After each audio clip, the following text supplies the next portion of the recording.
have you started your support groups yet? I know you've done some in the past, and was hoping to see sort of what people get when they join a support group and what it really means in terms of reinforcement. Because I know it's hard to do it alone. So I already have one support group running. Mm-hmm. We meet weekly, and it's the members are reporting that they need it. It helps them keep motivated, and will often say, "Hey, tomorrow I'm doing a juice fast," and others say, "Okay, I'll join you," and then we'll sync up with each other during the day. Mm-hmm. So I did a 1.5 day water only fast 2 days ago, and 3 other were with me that day. It's great. And can you again? And also one more thing.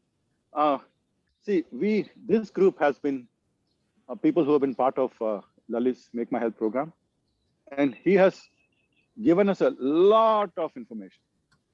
So we often find ourselves revisiting and deepening our understanding of the principles. See, for me, it's very difficult to do something just because someone tells me. I have to understand why.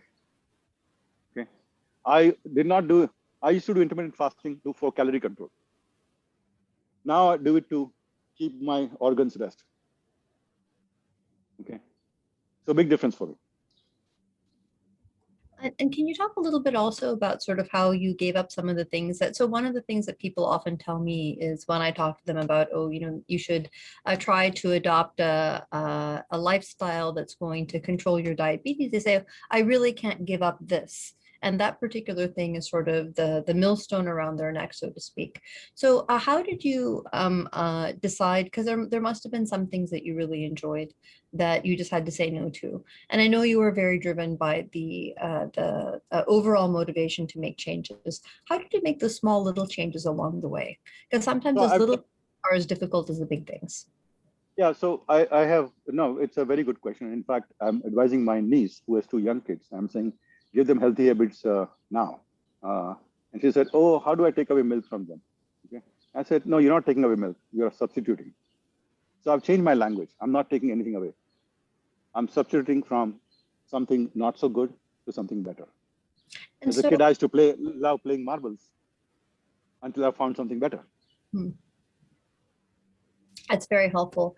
And I think the issues around milk are a little bit complex. I think that the overall theme that we generally talk about with diabetes control, this was a question that was put in the chat, is both total carbohydrate control in terms of the total amount of carbohydrates that you're taking, and also what's called the glycemic index, which is the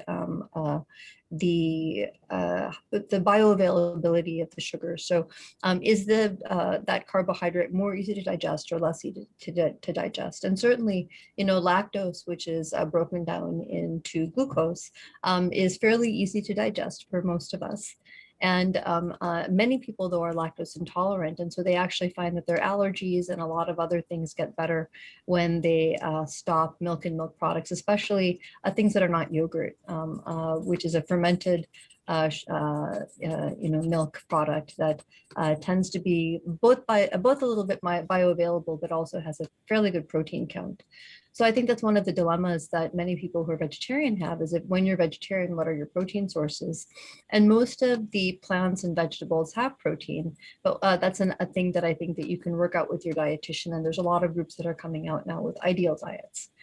So that I think that's an important idea, but the idea of substitution and the language you use around that and how you talk to people about those changes, I think is just brilliant. And thank you so much, Raj.